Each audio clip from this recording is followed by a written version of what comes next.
आप देख रहे हैं काल चक्र। मैं हूं आपके साथ दिव्या अग्रवाल और मेरे साथ हैं प्रश्न कुंडली विशेषज्ञ पंडित सुरेश पांडे जी। बहुत बहुत स्वागत है पंडित जी आप। धन्यवाद। कल हरियाली तीज पर श्रृंगार, पूजा और दान करने से कैसे मिलेगा अखंड सौभाग्य? देखिए हरियाली तीज स्पेशल। कल हरियाली तीज है। कल के दिन सुहागनें अपने सुहाग की सलामती के लिए व्रत रखती हैं, पूजा करती हैं और बायना भी देती हैं।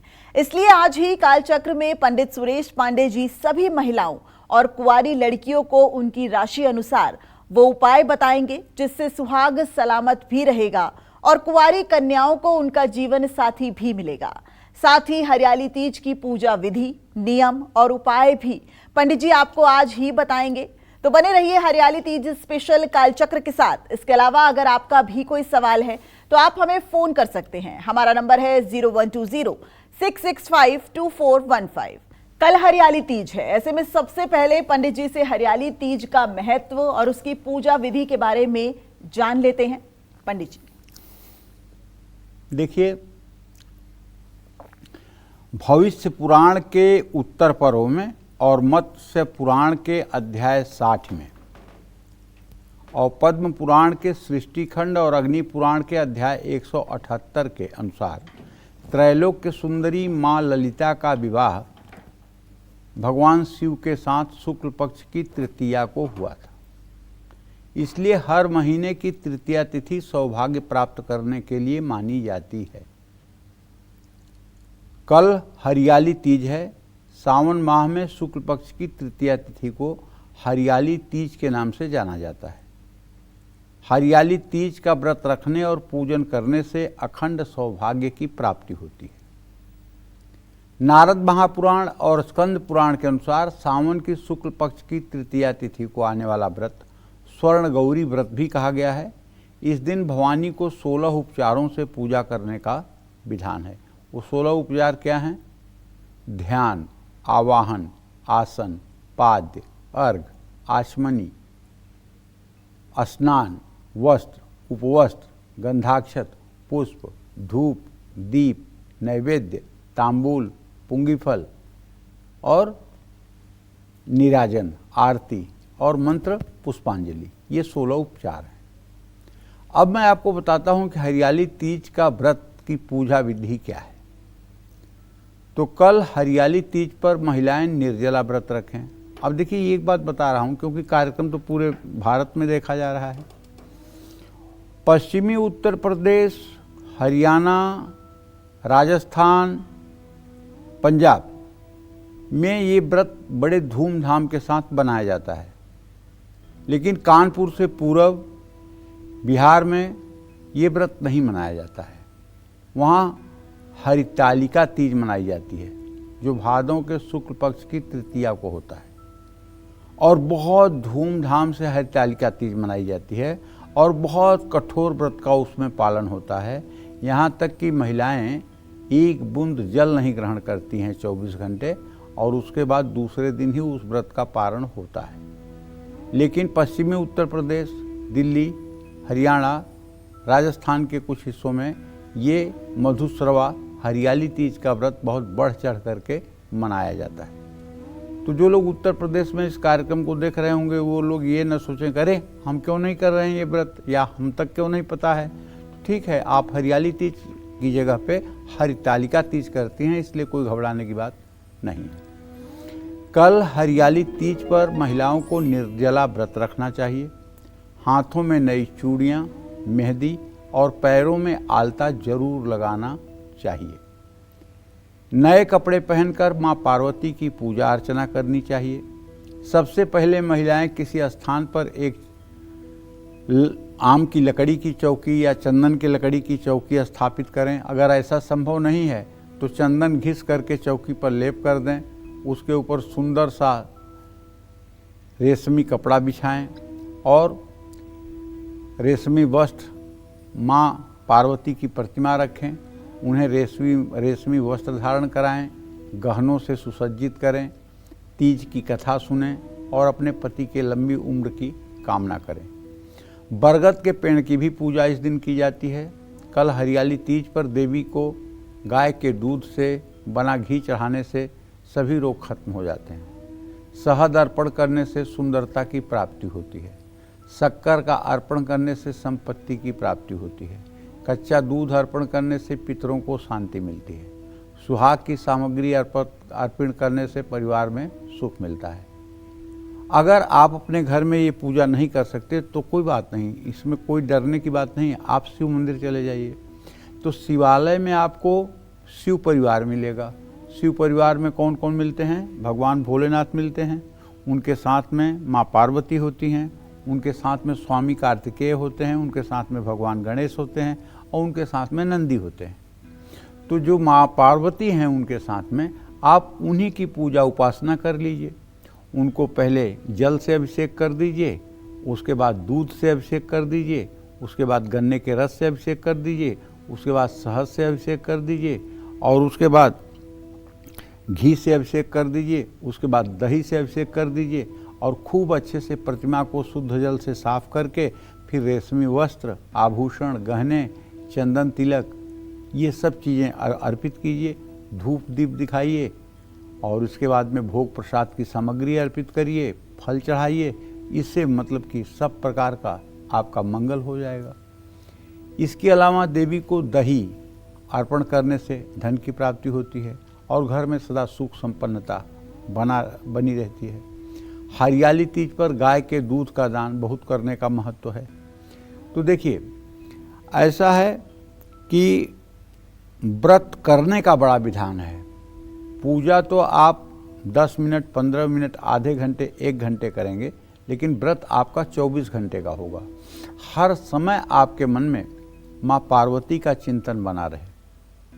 सीता जी भी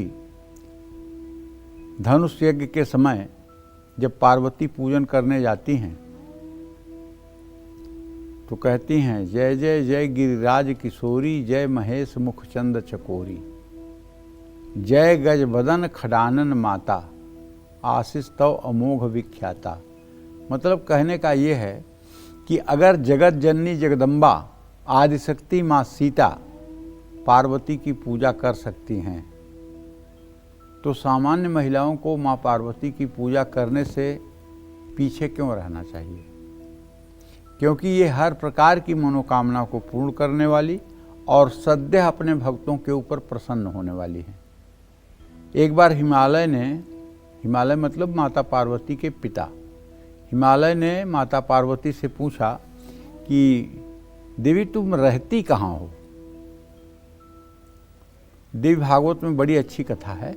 तो देवी भागवत में लिखा हुआ है कि माता कहती हैं, ना हम बसते कैलाशे, मैं शिव के साथ कैलाश पे नहीं रहती हूँ पिताजी।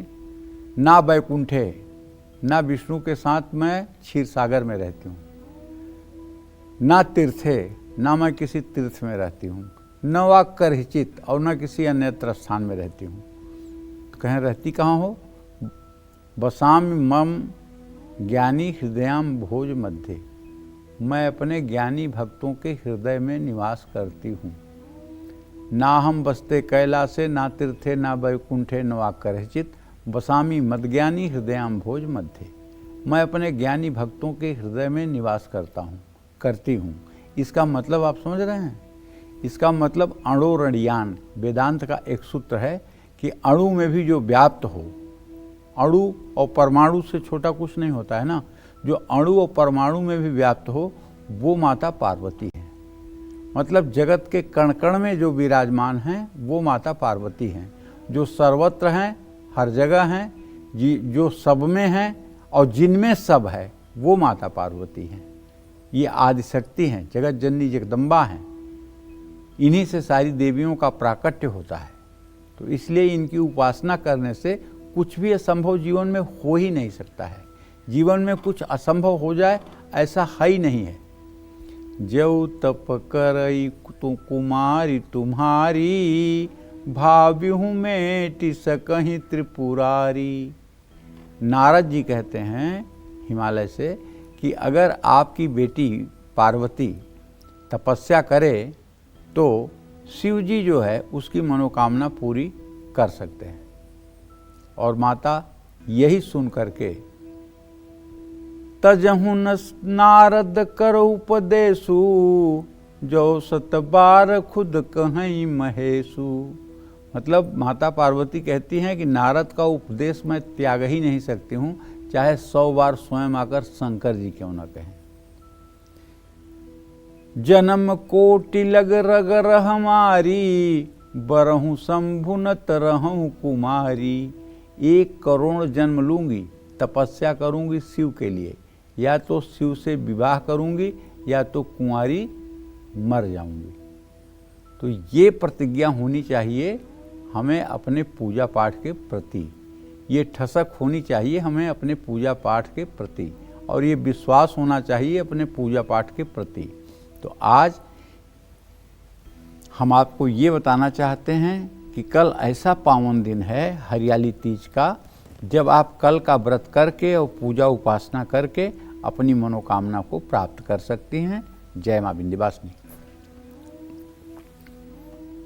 तो कल हरियाली तीज है, सुहागनें अपने पति की लंबी उम्र के लिए व्रत रखती हैं, तो कन्याएं अपने मन चाहे वर के लिए व्रत रखती हैं। इसलिए हम आपको एक दिन पहले ही बता रहे हैं कि हरियाली तीज को कैसे मनाएं। पूरा विधि विधान आपको पंडित जी एक दिन पहले ही बता रहे हैं, जिससे आप अपनी तैयारी पूरी कर लें। तो चलिए अब बात करते हैं मेष राशि वालों की। मेष राशि की महिलाएं हरियाली तीज पर कैसे करें श्रृंगार और पूजा, आइए जानते हैं पंडित जी से।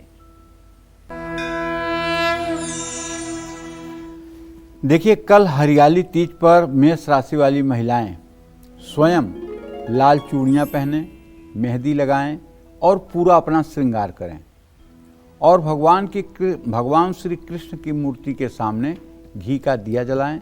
माँ पार्वती को श्रृंगार की सारी सामग्री अर्पित करें। ओम तेजो निधये नमः इस मंत्र का 108 बार जप करें। और अगर किसी शिवालय में जा सकती हैं तो दही से भगवान शिव का अभिषेक कर लें।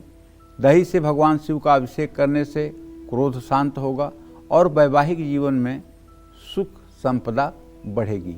जय मां विंध्यवासिनी। चर्चा आगे भी जारी रहेगी। इसी बीच जबलपुर से पूनम हमारे साथ जुड़ गई हैं। पूनम, अपना सवाल कीजिए पंडित जी से। हाँ पंडित जी, चरण स्पर्श। हाँ, सदा सुखी रहिए पूनम जी। पंडित जी, मेरा 3 क्वेश्चन है और मेरा नाम पूनम है, मैं जबलपुर से बोल रही हूँ। 11 साल के बाद मेरा ये नंबर लगा है। आपको कोटि कोटि मेरा प्रणाम, चरण स्पर्श। पंडित जी, मेरे 3 क्वेश्चन है। सबसे पहला ये है, मेरा एक ही बच्चा है और उसका कोर्ट केस 3 साल से चल रहा है। तो मैं ये जानना चाह रहे हैं कि उसका कोर्ट केस कब खत्म होगा और दूसरी शादी का योग कब है उसका। उसका डेट ऑफ बर्थ है सन 85 और 9 अगस्त रात 11:30 बजे कटनी का है। और दूसरा सवाल पंडित जी ये है कि उसकी दूसरी शादी का योग कब तक है। और पंडित जी, तीसरा सवाल मेरा ये है कि मैंने वो अपना गोल्ड 3.5 तोला सोना कभी रख दिया है।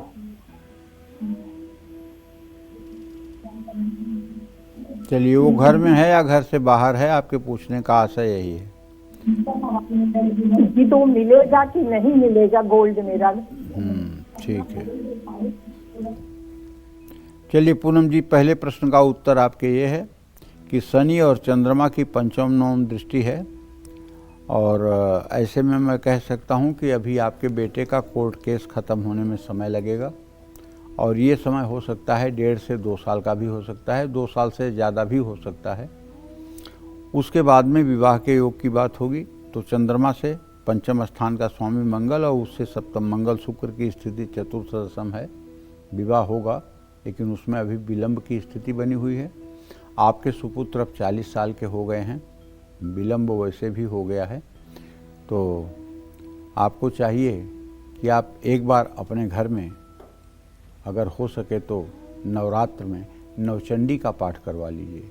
नवचंडी का पाठ माने दुर्गा सप्तशती के पूरे 9 पाठ होते हैं, और अगर उसमें सर्वा बाधा विनिर्मुक्तो मंत्र से संपुटित होकर के 9 दिन में पाठ करवा लें तो निश्चित रूप से आपके घर का वातावरण पॉजिटिव हो जाएगा और आपके जीवन की चीज़ें ठीक हो जाएंगी। जहाँ तक आपने पूछा है अपने स्वर्ण चोरी के लिए, तो बताना चाहूँगा कि देखिए ऐसा है कि मुझे जो दिखाई दे रहा है, आपका ये प्रश्न है, तो द्वितीय भाव का स्वामी सूर्य लग्न में ही बैठा हुआ है, द्वितीय भाव में मंगल केतु है। सामान आपका चोरी नहीं हुआ है, कहीं मतलब कि घर में ही इधर उधर मतलब कि जो है आप भूली हुए हैं, वो समय आने पर आपको मिल जाएगा। अभी तो मिलता हुआ नहीं दिखाई दे रहा है, लेकिन अगर आप प्रयास करें तो 30-40 दिन के बाद आपको वो घर में ही मिल जाएगा। ठीक है। और इसके लिए आपको चाहिए कि आप जैसे अगर नहीं मिल रहा है तो जैसे नवरात्र आ रहे हैं तो नवरात्र में एक दिन आप 10 माला जप करिएगा। ओम ज्ञानी नामक चेतांसी देवी भगवती हिसा बलादा कृष्ण मुहाया महामाया प्रेक्षति। शाम को इस मंत्र का जप करिएगा और सोइएगा। आपको रात को स्वप्न में पता चलेगा कि आपका वो स्वर्ण कहाँ है, आपको स्वप्न में ही दिख जाएगा और उसे आप फिर प्राप्त कर पाएंगी। जय माँ विंध्यवासिनी। कल हरियाली तीज का खास दिन है, ऐसे में परिवार की अच्छी आर्थिक स्थिति के लिए महिलाएं कैसे करें भगवान शिव और मां गौरी की पूजा, आइए जानते हैं पंडित जी से। देखिए, जीवन में धन की भी आवश्यकता है। गोस्वामी तुलसीदास जी ने काकभुसुंडी से गरुड़ ने प्रश्न किया कि सबसे बड़ा दुख क्या है, सबसे बड़ा सुख क्या है। उत्तरकांड की कथा है, अगर आपने रामचरितमानस पढ़ा होगा तो उत्तरकांड में 7 प्रश्न गरुड़ जी काकभुसुंडी जी से पूछते हैं। उसमें उनका पहला प्रश्न यही है कि क्या सबसे ज़्यादा दुख है संसार में और क्या सबसे ज़्यादा सुख है संसार में। तो इसका जवाब काकभुसुंडी देते हैं, नहीं दरिद्र सम दुख जग माही, संत मिलन सम सुख कछु नाही। दरिद्रता के समान इस पूरे विश्व में कोई दुख नहीं है, और संत मिलन, अच्छे लोगों के मिलने से ज़्यादा इस दुनिया में कोई सुख नहीं है। ये नहीं कहा उन्होंने कि धनवान होने के बराबर कोई सुख नहीं है, उन्होंने कहा संत मिलन। संत कैसा होता है? संत की परिभाषा दाढ़ी मूछ नाखून पीले कपड़े से नहीं होती है। संत का मतलब होता है जो गुण दोष को दूध पानी की तरह निराकरण कर दे। जैसे दूध को हंस पी लेता है, पानी को छोड़ देता है, वही संत होता है जो गुणों को ग्रहण करता है और अवगुणों का त्याग कर देता है। गुणों को ग्रहण करता है और अवगुणों को त्याग कर देता है, वही संत होता है। ऐसे सत्पुरुष, ऐसे सत जीव जिसको मिल जाए उसका जीवन धन्य है। तो धन तो आवश्यक है, अगर गृहस्थ आश्रम में है तो धन की जरूरत है। और धन प्राप्ति के लिए कल हरियाली तीज पर गौरी शंकर की प्रतिमा के सामने खड़े होकर भगवान शिव को भस्म विभूति का त्रिपुंड लगाकर, अष्टगंध का एक गोला टीका लगाकर माँ गौरी को कुमकुम का तिलक लगाना चाहिए। लाल धागे में 9 गांठ बांधकर गौरी शंकर के सामने रखना चाहिए। घी के 5 दिए जलाने चाहिए। माँ गौरी को लाल रंग की चुनरी चढ़ानी चाहिए। बूंदी के लड्डू बनाकर भोग लगाना चाहिए और जितना हो सके पूरे दिन ओम नमः शिवाय का जप करना चाहिए। और पूजा के बाद परिवार के किसी बड़े व्यक्ति के हाथ से इसको अपनी कलाई पर या किसी ब्राह्मण से अपने कलाई पर वो 9 गांठ लगा हुआ धागा जो है वो बनवा लेना चाहिए। ओम एन बद्धो बलिराजा दानवेंद्रो महाबलो तेन त्वाम प्रतिबधनामी रक्षे माँ चलो। ये मैं तो कहूँगा कि 10 रुपया मुट्ठी में लीजिए और पुजारी जी के सामने हाथ कर दीजिए, आपके हाथ में कलावा बांध देंगे, 10 रुपये की मुट्ठी आप उनके हाथ में खोल दीजिए। इससे ज़्यादा तो और कल्याण का कोई रास्ता नहीं है। महिलाओं को बाएं हाथ में कलावा बंधवाना चाहिए और पुरुषों को दाहिने हाथ में कलावा बंधवाना चाहिए। इस बात पर भी ध्यान दीजिएगा। जय माँ विंध्यवासिनी। कल हरियाली तीज पर वृषभ राशि की महिलाएं कैसे करें श्रृंगार और पूजा, आइए जानते हैं पंडित जी से।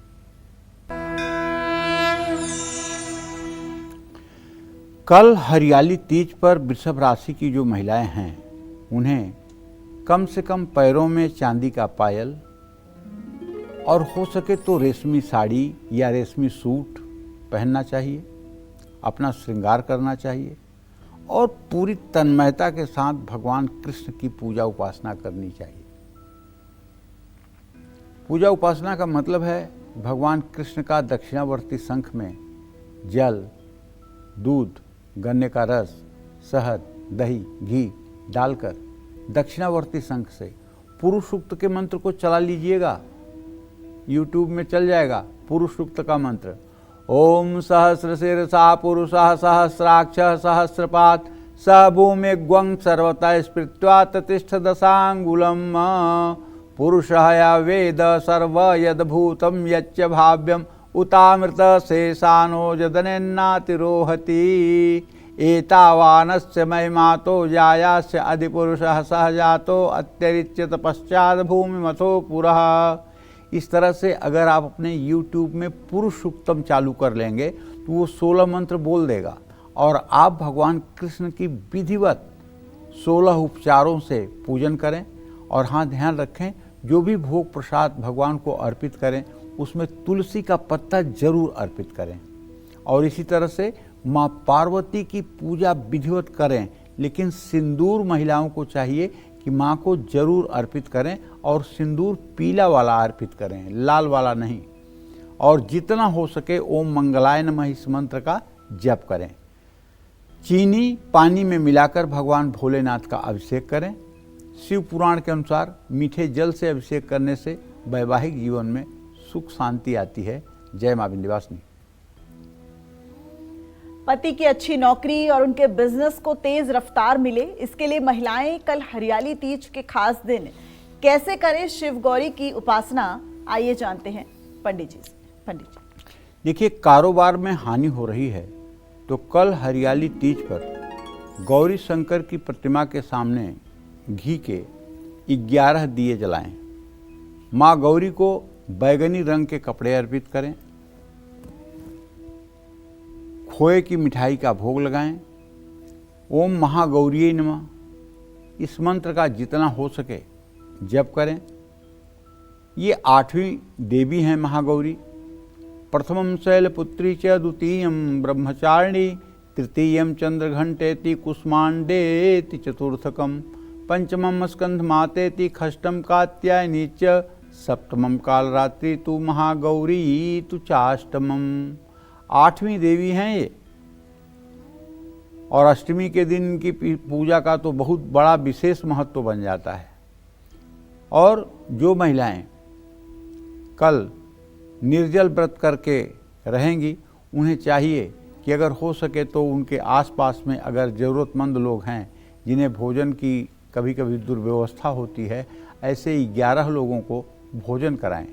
और यदि आप नौकरी में सफलता पाना चाहते हैं तो हरियाली तीज पर गौरी शंकर की प्रतिमा के सामने घी और तेल के 3-3 दिए जलाइएगा और माँ को भूरे रंग की चुनरी चढ़ाइएगा।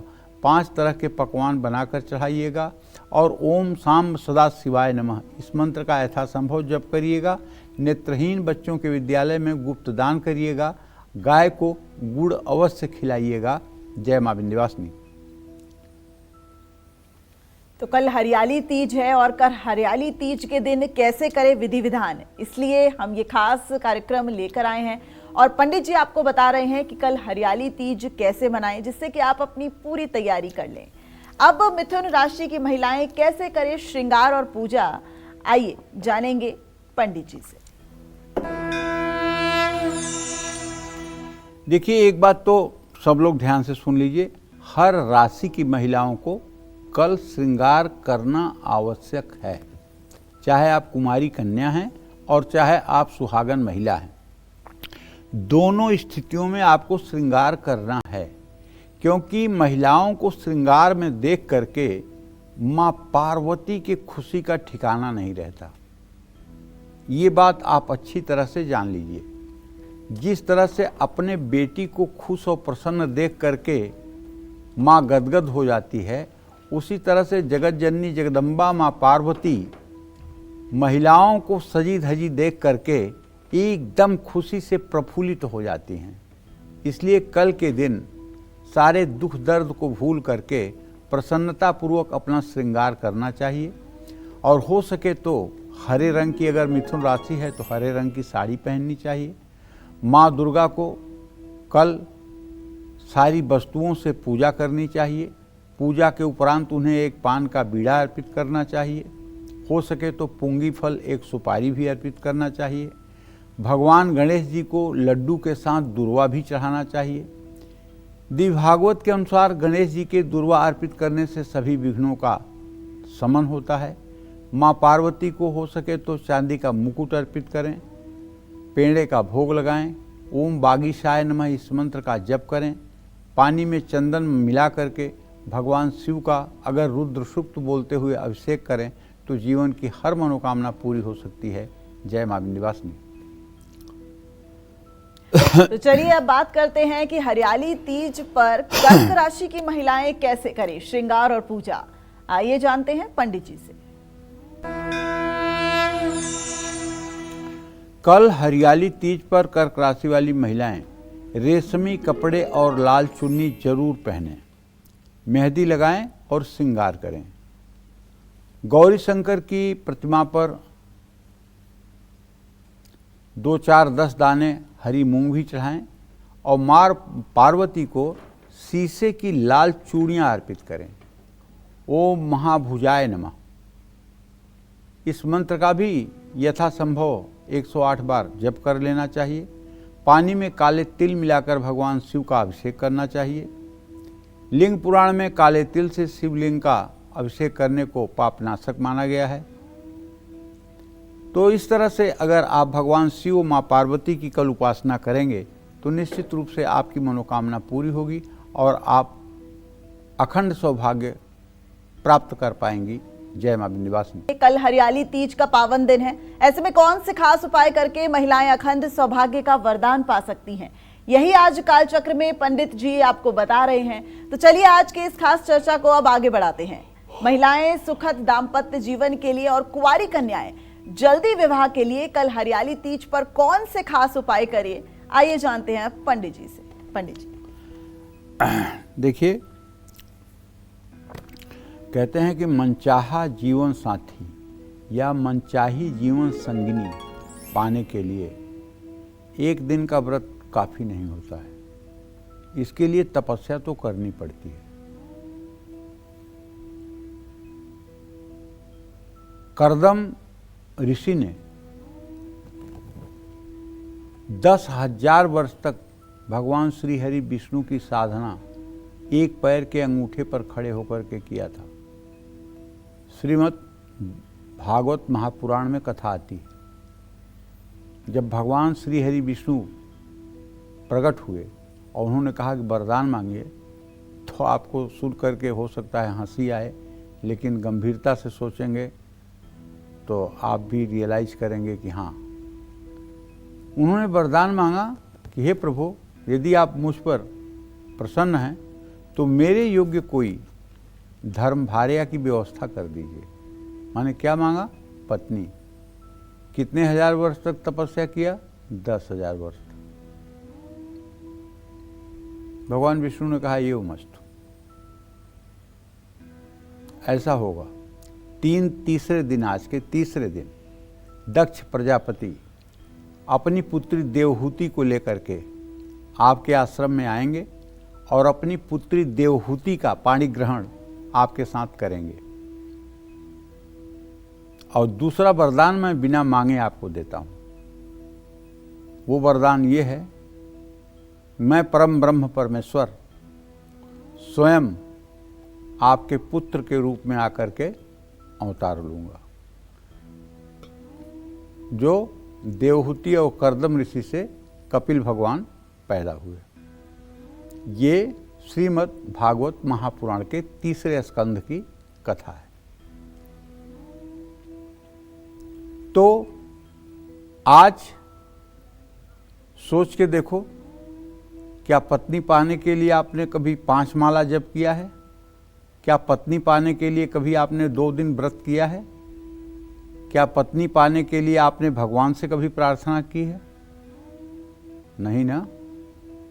इसी तरह से भगवान राम को प्राप्त करने के लिए क्षण प्रतिक्षण माँ सीता की क्या स्थिति थी, इसको जानने के लिए आप एक बार उठा करके रामचरितमानस पढ़ लीजिए। माँ पार्वती ने शिव को प्राप्त करने के लिए कितना कठोर तप किया, कितना कठोर तप किया। इसको भी आप रामचरितमानस उठा करके पढ़ लीजिए। तब उन्हें शिव मिले, तब उन्हें राम मिले, तब सीताराम की जोड़ी और शिव पार्वती की जोड़ी जगत में सदा सर्वदा के लिए अमर है। महिलाएं भी इतना ज़्यादा पूजा उपासना पाठ करने के लिए अगर उन्हें कह दीजिए तो वो कहेंगे ये तो नारी सम्मान के खिलाफ है, हम लड़कियां ही क्यों व्रत करें, लड़के क्यों ना करें। तो कहने का आशय है आज समाज का जो संस्कार बदल रहा है ना, ये बिल्कुल संस्कार हिंदुस्तानी नहीं है, ये संस्कार सीधे पश्चिम का हो गया है। कल एक महिला ने हमसे कहा कि गुरुजी मुझे गुस्सा बहुत आता है और मेरी अपने पति से लड़ाई हो जाती है, आप कोई ऐसा उपाय बताइए कि जिससे हमारे उनके बीच में झगड़ा ना हो। हमने कहा सच सच में पूछना चाहती हो कि मनोरंजन करना चाहती हो? कहने में सच में पूछना चाहती हूँ। हमने कहा तू अपने आप को सीता समझ लो और अपने पति को राम समझ लो। तुमको लाख कोई समझाए लेकिन तुम मानो मत कि तुम सीता नहीं हो, और तुम्हें लाख कोई समझाए कि तुम्हारे पति राम नहीं है, तुम मानो ही मत कि राम नहीं है। और राम से कभी सीता लड़ेंगी नहीं। तुम केवल अपने मन में मान लो कि वो तो तुम्हारे राम हैं, उनके चरणों में तुम्हारी गति है, और उन्हें राम समझ करके आप व्यवहार करना शुरू करिए। 2-4 महीने हो सकता है कि आपके साथ उनका व्यवहार अच्छा ना हो, लेकिन 2-4 महीने के बाद वो भी फिर राम रूप में आ जाएंगे।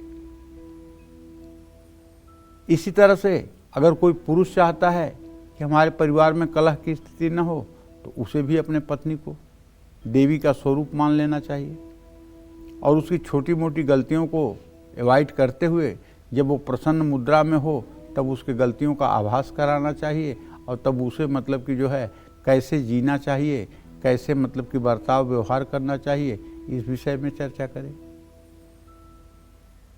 अब एक दिन आपने व्रत कर लिया, हरियाली तीज का एक दिन आपने व्रत कर लिया, और 30 दिन आप गाली दे रही हो और 30 दिन आप मतलब कि तांडव कर रही हो, तो ये व्रत का कोई मतलब थोड़ी हुआ। व्रत का मतलब होता है इंद्रिय संयम। आप व्रत भी करिए और मनसा वाचा कर्मणा उनके प्रति समर्पण भी रखिए। तो भाई अगर आप किसी शिवालय में जा रहे हैं, गौरी शंकर प्रतिमा के सामने अगर 8 दिशाओं में 8 घी के दिए जलाएं और माँ गौरी को सिंदूरी रंग के वस्त्र अर्पित करें, चांदी की कटोरी में खीर बनाकर चांदी का चम्मच रख कर के भोग लगाएं, ओम मंगला दिव्ये नमः मंत्र हर समय बोलते रहें, और किसी सुहागन महिला को श्रृंगार की सामग्री दान करें, शाम के समय शिव गौरी मंदिर में 8 बार परिक्रमा करें, तो जिन लोगों की शादी में रुकावट आ रही है, वैवाहिक जीवन में मनमुटाव बढ़ रहा है, तो कल हरियाली तीज पर गौरी शंकर की प्रतिमा के सामने घी के 11 दिए जलाएं, माँ गौरी को श्रृंगार की सामग्री अर्पित करें, पति पत्नी दोनों गौरी शंकर रुद्राक्ष धारण करें, हर दिन गौरी शंकर के मंदिर जाकर सुगंधित फूल चढ़ाएं। इन सब चीज़ों से भी जीवन में समरसता आ सकती है, लेकिन समरसता तब आएगी जब एक दूसरे को आप समझने की कोशिश करेंगे, एक दूसरे को समझने की आप कोशिश करेंगे और एक दूसरे के प्रति आप संकल्पवान रहेंगे, एक दूसरे के प्रति समर्पित रहेंगे, विश्वासघात नहीं करेंगे। जय मां विंध्यवासिनी। तो हरियाली तीज कालचक्र स्पेशल आप देख रहे हैं, और सुहागन हो या कन्या कैसे करे कर हरियाली तीज पर पूजा का जो विधि विधान है, किस तरीके से श्रृंगार करे, क्या विधि विधान से हरियाली तीज मनाएं कि उनको उसका पूरा लाभ मिल सके। अब हरियाली तीज पर सिंह राशि की महिलाएं कैसे करें श्रृंगार और पूजा, आइए जानते हैं। कल हरियाली तीज पर सिंह राशि की जो महिलाएं हैं उन्हें बताना चाहूँगा कि आप लाल रंग के रेशमी कपड़े धारण करें और अगर लाल की जगह पिंक कलर हो तो सोने पे सुहागा का काम करेगा। अगर आपके पास रेशमी साड़ी पिंक कलर की न हो और भगवान ने सामर्थ्य दिया हो तो आज खरीद लीजिए पूरा सेट और कल वही साड़ी पहनिए और खूब बढ़िया से भगवान विष्णु की प्रतिमा का पूजन करिए। अपने मोबाइल के YouTube में पुरुष सूक्तम बजा दीजिए और लड्डू गोपाल की प्रतिमा है आपके पास या राधा कृष्ण की प्रतिमा है या राम दरबार की प्रतिमा है या सीताराम की प्रतिमा है तो दक्षिणावर्ती शंख में जल भर करके उनका दिव्य अभिषेक करिए।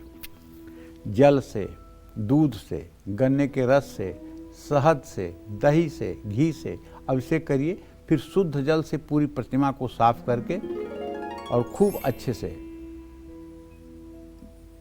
चंदन लगाइए, धूप दीप दिखाइए। अगर भगवान राम या कृष्ण की प्रतिमा है तो जनेऊ भी पहना दीजिए और उसके बाद में धूप दीप से पूजा करिए। उन्हें सुंदर सी थाली में भोजन की सामग्री अर्पित करिए। भोजन में अर्पित करने के लिए एक कटोरी में दही, एक कटोरी में शहद, एक कटोरी में कढ़ी बना करके, थोड़ा सा बासमती के चावल और एक पापड़ और एक चम्मच रख करके भगवान के सामने नैवेद्य निवेदित करिए और एक थाली में कुछ अंगूर, सेब, केला धो करके रख लीजिए और उसमें भी तुलसी का पत्ता डाल करके भगवान के सामने रखिए।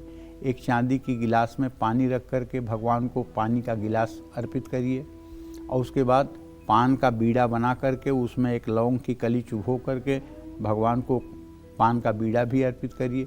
यदि सीताराम हैं या राधा कृष्ण हैं तो राधा कृष्ण दोनों को एक एक बीड़ा पान का, राम सीता हैं तो दोनों लोगों को पान का बीड़ा। इस तरह से करने के बाद फिर 5 बत्तियों वाले दिए से भगवान की आरती करिए। उसके बाद दोनों हाथों में फूल लेके उनके चरणों में पुष्प अर्पित करिए और हाँ, वो जो पुरुष सूक्त है उसको बजने दीजिए, वो चलता रहे। इससे क्या होगा, एक तो आपके घर का वायुमंडल पॉजिटिव हो जाएगा और दूसरे आपका मन प्रफुल्लित हो जाएगा। क्योंकि वैदिक मंत्रों को सुनने से जो पॉजिटिविटी आती है उसे कोई शब्द नहीं बना हुआ है जो बता सके। और इसी तरह से शिव पार्वती की भी पूजा करनी चाहिए। अगर घर में कर रहे हैं, अगर मंदिर में जा रहे हैं तो वहाँ रुद्र सूक्त चालू करके माँ पार्वती और भगवान शिव की उपासना करिए। माँ पार्वती को सिंदूर, लाल चुनरी, आईना ये सब चीज़ें चाहिए और ओम ब्रभवे नमः का 10-11 बार उच्चारण कर लीजिए। सौंफ पानी में मिलाकर भगवान आशुतोष को अर्पित करिए। पद्म पुराण के अनुसार सुगंधित जल से शिवलिंग का अभिषेक करने पर मनोकामना पूरी होती है, इसमें कोई दो राय नहीं है। जय मां विंध्यवासिनी। तो सिंह राशि वालों की तो बात हो गई, लेकिन अब कन्या राशि वाले कल हरियाली तीज पर कैसे करें पूजा, कैसे करें श्रृंगार, आइए जानते हैं पंडित जी से। कल हरियाली तीज पर कन्या राशि की महिलाएं हरे रंग की साड़ी पहने। साड़ी का पूरा सेट हरे रंग का होना चाहिए। कल हरे कपड़े में नारियल बांध करके किसी देवी मंदिर में अर्पित करें। माँ पार्वती को ड्राई फ्रूट्स का भोग लगाएं। कल माता पार्वती को सिंदूर और काजल जरूर लगाएं। ओम जीवाय नमः इस मंत्र का यथासंभव जप करें। पीली सरसों पानी में डालकर भगवान रुद्र का अभिषेक करें। शिव संहिता में बताया गया है कि सरसों से शिव का अभिषेक शत्रु बाधा को दूर करता है। लेकिन मैं एक बात बहुत स्पष्ट कहना चाहता हूं कि देखिए, जब तक मरणांतक स्थिति न आ जाए तब तक किसी शत्रु को निवारित करने के लिए देवी देवताओं की पूजा नहीं करनी चाहिए। पहली बात तो अगर आप भगवान को समर्पित हैं तो भगवान आपकी शत्रुओं से खुद ही रक्षा कर देंगे, आपको बताने की जरूरत नहीं है। गोस्वामी तुलसीदास जी और भगवान राम के शब्दों की बात है, ताकर सदा करहूँ रखवारी, जिम बालक राखई महतारी। जैसे बालक को माँ रक्षा करती है वैसे मैं अपने भक्तों की रक्षा करता हूँ। तो दुश्मन आपका कुछ बिगाड़े इसके पहले राम जी देख लेंगे।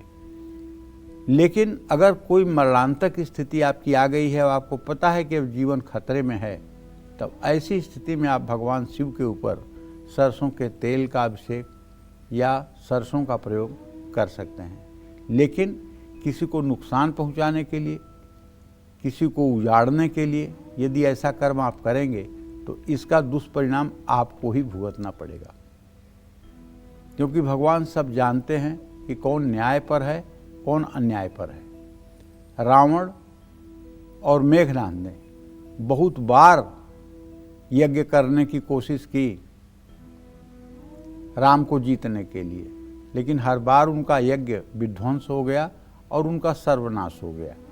इसलिए जो लोग पूजा पाठ करके किसी को नुकसान पहुंचाना चाहते हैं, किसी को दुख देना चाहते हैं, वो लोग अधम लोग हैं, वो लोग पापी लोग हैं, वो लोग अपना जीवन बर्बाद कर रहे हैं। जो लोग दूसरों को पूजा पाठ करके देवी देवताओं के माध्यम से कष्ट देना चाहते हैं, दुख देना चाहते हैं, बर्बाद करना चाहते हैं, आप विश्वास करिए ऐसे लोगों की बड़ी दुर्गति होती है। पूजा पाठ करना चाहिए तो इस भावना से कि सर्वे भवन्तु सुखिनः, सर्वे सन्तु निरामया, सर्वे भद्राणि पश्यन्तु मा कश्चित् दुःखभाग् भूयात्।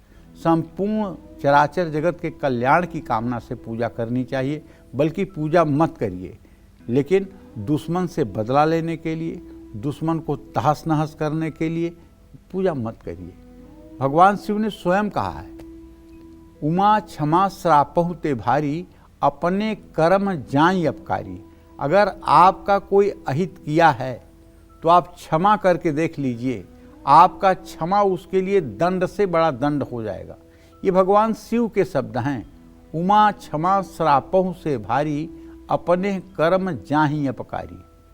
अपकार करने वाले, दूसरों को दुख पहुंचाने वाले, अगर उन्हें आप क्षमा कर दें तो वो श्राप से भी ज़्यादा आपका क्षमा उनके लिए दुखदायी हो जाएगा। आप फिर क्यों पाप के भागीदार बनेंगे? आप क्यों अपने मन में सोचेंगे कि उनका नुकसान हो जाए या उन्हें सज़ा मिल जाए? क्यों करेंगे? ऐसा नहीं करना चाहिए, इससे पुण्य कम होता है। जय मां विंध्यवासिनी। तो अब बात करते हैं तुला राशि वालों की। कल हरियाली तीज पर तुला राशि की महिलाएं कैसे करें श्रृंगार और कैसे करें पूजा, बताएंगे पंडित जी। कल हरियाली तीज पर तुला राशि वाली महिलाएं चांदी के आभूषण, रेशमी कपड़े जरूर धारण करें। कल शिवलिंग पर संध्या के समय शुद्ध घी का दिया जरूर जलाएं। कल के दिन जो भी महिलाएं इस व्रत को करें, उनसे मेरा हाथ जोड़ के निवेदन है कि आप अपने पैरों में आलता जरूर लगाएं, आप अपने हाथों में मेहंदी जरूर लगाएं, आपके गले में यदि विवाहित हैं तो मंगलसूत्र जरूर रहे, आपके मांग में पीला सिंदूर जरूर रहे यदि आप विवाहित हैं तो, आपके कान में, नाक में, जहाँ भी आभूषण की जरूरत है, यदि आपके पास आभूषण है तो जरूर रहे। और आप पूरे दिन प्रसन्न रहें, खुश रहें, हंसती रहें। दुखों को दूर करके भी एक्टिंग की जा सकती है और ये जीवन ही एक्टिंग करने के लिए मिला है।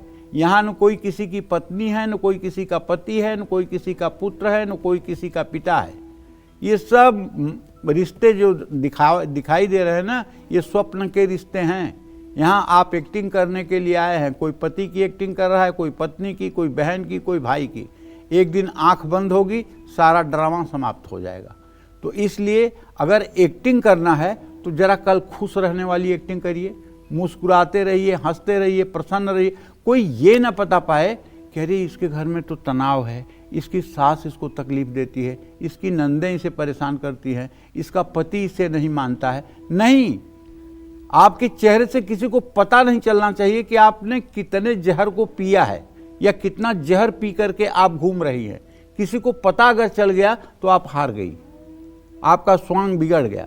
पता नहीं चलनी चाहिए और पूछने पर आपको कुछ चर्चा नहीं करनी चाहिए।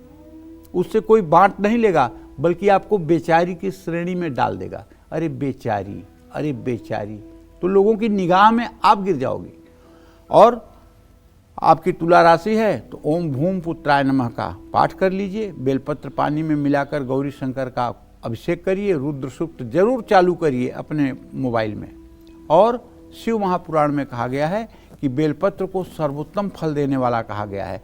अगर कल कोई महिला 1000 बेलपत्र और उस पर राम राम लिख करके और शिवालय में जाकर, अगर कोई कुंवारी लड़की ये उपाय करके देख ले, मैं गारंटी के साथ कहता हूँ, कुंवारी लड़की कोई 1000 बेलपत्र पर राम राम लिख के अष्टगंध से, चमेली के कलम से, और शिव मंदिर में एक एक बेलपत्र ओम नमः शिवाय करते हुए अर्पित कर दे तो उसका 1 साल में कामदेव और भगवान विष्णु की तरह वर से विवाह हो जाएगा। क्योंकि भगवान शिव की ये सामर्थ्य है।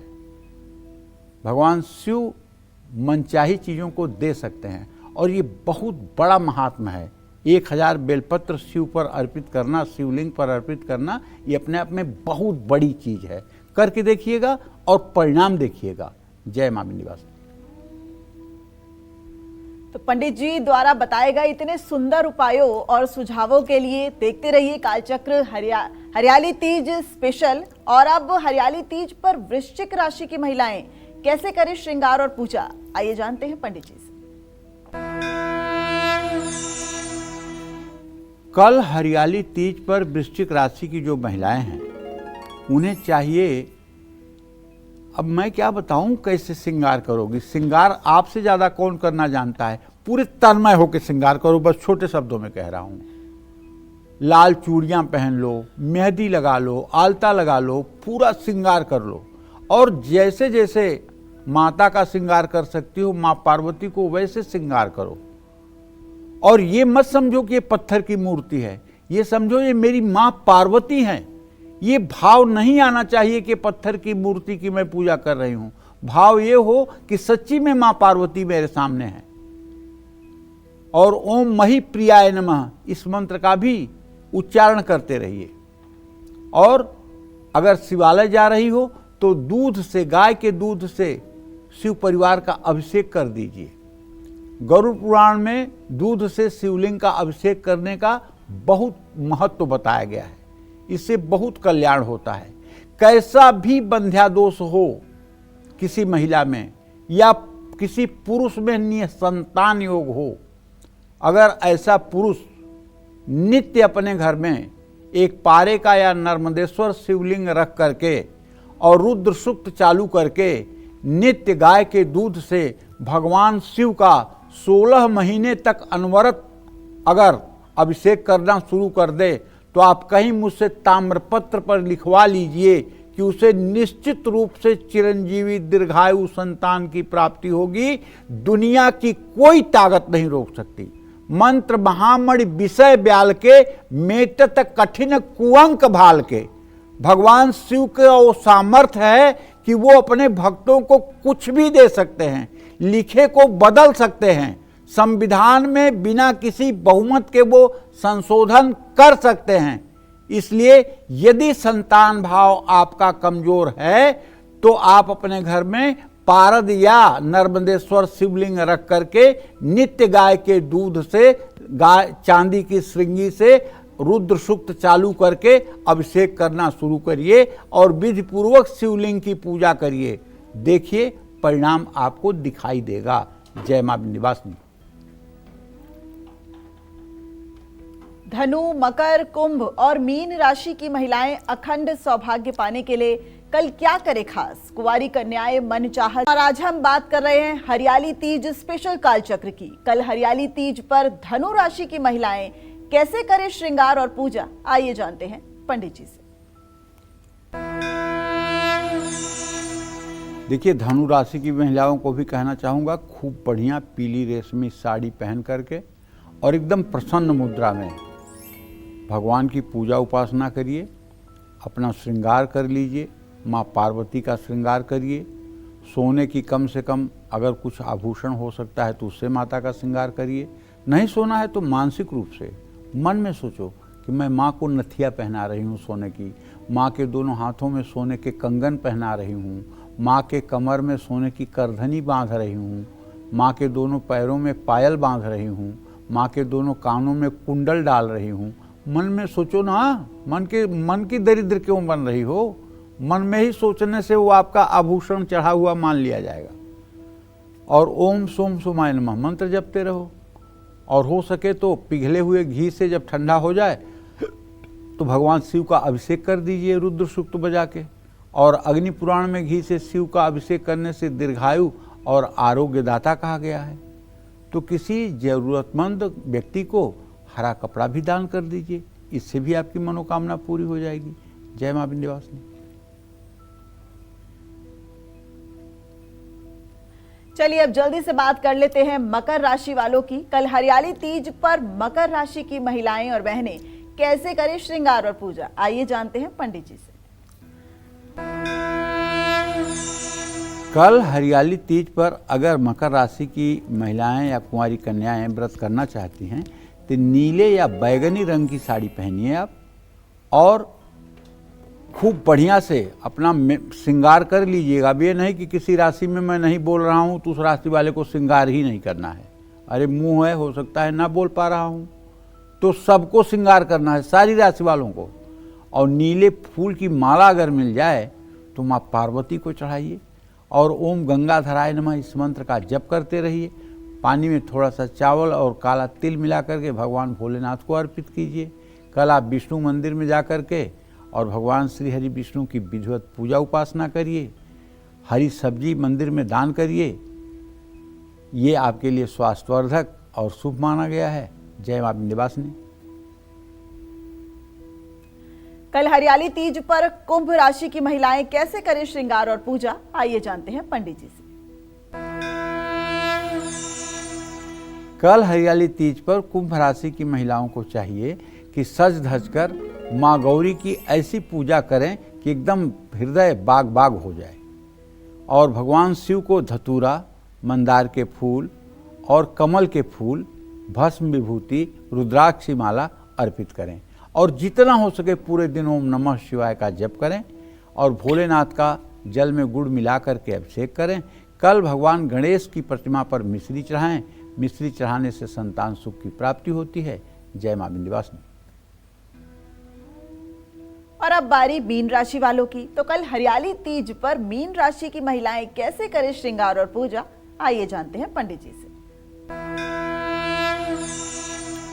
मीन राशि की महिलाओं को भी चाहिए कि कल एकदम सज धज कर पीली साड़ी में एकदम देवी बन जाएं, और माँ पार्वती का श्रृंगार सोने के आभूषण से करें। सोना 1 लाख रुपए में 10 ग्राम है, कहाँ मिलेगा इतना चढ़ाने के लिए। मन में सोचो कि माँ के कानों में दिव्य कुंडल, माँ के कानों में दिव्य कुंडल, माँ के कानों में कुंडल पहनाने के बाद दोनों हाथों में कंकन, जल्दी जल्दी सारे गहने पहना दो माता को, और उसके बाद तब माता की छवि विलोकित करो। उनके आंखों में काजल मानसिक रूप से लगा दो, एक आईना माँ को दिखा दो, ये सब चीज़ें। और ओम सोम सोमाय नमः का मंत्र जपते रहो। पानी में इलायची मिलाकर भगवान शिव का अभिषेक कर दो। शिव मंदिर में हो सके तो कुछ दान कर दो, और लौकी हो सकता है मंदिर के पुजारी को दान कर दो, इससे सारा रोग दोष समाप्त होगा। जय मां विंध्यवासिनी। चलिए अब बात करते हैं आज के लकी ईमेल कुंडली विजेता की। आज की हमारी स्पेशल ईमेल कुंडली विजेता हैं दिल्ली की रहने वाली प्रियंका। ये हमारी वो कॉलर हैं जो बिना किसी गैप के पिछले कई वर्षों से हर रोज कालचक्र देखती हैं, और इन्होंने अपने मेल करके हमें ईमेल करके अपनी समस्याओं के समाधान और भविष्य के बारे में जानना चाहा। पंडित जी ने इनकी कुंडली बनाकर इनके प्रश्नों के उत्तर कुंडली में लिख दिए हैं। ये कुंडली जल्द ही आपके घर पर पहुंच जाएगी। प्रियंका, पंडित जी। प्रियंका हैं, ये 3 मार्च 1991 का जन्म है, 4:26 शाम को, फरीदाबाद हरियाणा में। इन्होंने जो भी अपने बारे में जानना चाहा है उसका सम्यक रूप से मैंने उत्तर लिखा है, और ये कालचक्र की टीम आपको शीघ्र आपके घर भेज देगी। आप उस हिसाब से उपाय करके अपने जीवन को सफल बनाइए। जय मां विंध्यवासिनी। अब हमारे दर्शकों को हरियाली तीज व्रत से जुड़े कुछ जरूरी नियम बताएंगे पंडित जी। कल हरियाली तीज पर सुहागिन महिलाएं और कुंवारी कन्याएं ये तीज का व्रत रखती हैं, लेकिन एक बार व्रत रखने के बाद जीवन भर इस व्रत को रखना पड़ता है। कोई महिला अगर ज़्यादा बीमार है तो उसके बदले घर के कोई दूसरी महिला या फिर उस महिला का पति इस व्रत को करे, नहीं तो व्रत भंग हो जाता है। इसी तरह से हरतालिका तीज में भी नियम है कि जैसे कोई महिला गर्भिणी है और उसको संतान 10-20 दिन के अंदर ही पैदा होने वाला है और वो व्रत नहीं कर सकती है, तो उसके पति को चाहिए कि तीज का व्रत उसी नियम से करे, नहीं तो महिला का व्रत भंग हो जाता है। व्रत करने वाली महिलाओं को बिल्कुल क्रोध नहीं करना चाहिए, वाणी पर संयम रखना चाहिए, ज़्यादा समय पूजा पाठ में या एकांत में बिताना चाहिए। व्रत के दौरान घर में कलेश और मनमुटाव से बचना चाहिए। हरियाली तीज का व्रत रखने वाली महिलाएं दिन में बिल्कुल न सोएं।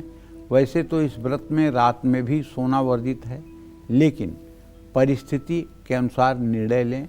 व्रत दूसरे दिन सूर्योदय के बाद माता पार्वती को सिंदूर चढ़ाने के बाद ही पूर्ण करें। इन नियमों का अगर आप पालन करें तो आपका व्रत पूर्ण होगा। जय मां विंध्यवासिनी।